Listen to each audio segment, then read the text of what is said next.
ఓం నమ శివాయ. మహాశివుణ్ణి గంగాధరుడు అని కూడా పిలుస్తారు. ఎందుకు? పూర్వకాలంలో భగీరథుడు అనే మహారాజు ఉండేవాడు. అతను తన పితృదేవతలకు ముక్తి పొందేలా చేయాలనే ఉద్దేశంతో గంగమ్మను భూమిపైకి తీసుకురావాలని ఘోరమైన తపస్సు చేస్తాడు. అప్పుడు బ్రహ్మదేవుడు ప్రత్యక్షమై భగీరథుడికి వరాన్ని ఇస్తాడు. ఆ వరం ఏమిటంటే గంగమ్మను భూమికి పంపిస్తాను అని ఒప్పుకుంటాడు. ఇక్కడ ఒక పెద్ద సమస్య వచ్చి పడుతుంది.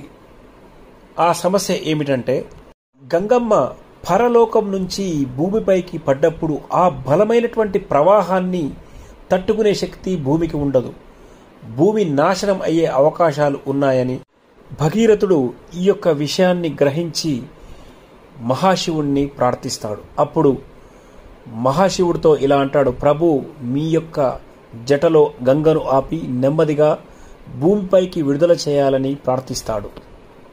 శివుడు తన తపస్సు మధ్యలో ఆపి భగీరథుడి యొక్క భక్తిని గమనించి గంగా ప్రవాహాన్ని తన జటలో స్వీకరించి ఆమె ప్రవాహాన్ని నెమ్మదిగా భూమిపైకి విడుదల చేస్తాడు మహాశివుడు.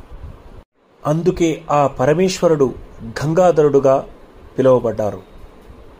అందుకే గంగను తన శిరస్సుపై ధరించడం వల్ల గంగాధరుడు అని పిలువబడతాడు మహాశివుడు. ఈ యొక్క కథ ద్వారా మనం నేర్చుకోవాల్సింది ఏమిటంటే భక్తి, వినయం మరియు త్యాగం ద్వారా భగవంతుణ్ణి ప్రసన్నం చేయవచ్చు. ఓం నమ శివాయ. ఈ యొక్క మహిమగల కథను అందరూ వినండి, అందరికీ షేర్ చేయండి, లైక్ కొట్టండి. ద వేదాంత టీవీ ఛానల్ని సబ్స్క్రైబ్ చేయని వాళ్ళు ఉంటే సబ్స్క్రైబ్ చేయండి, షేర్ చేయండి, లైక్ కొట్టండి. మీ యొక్క అమూల్యమైన సలహాను కామెంట్ల రూపంలో తెలియజేయండి. ఓం నమ శివాయ.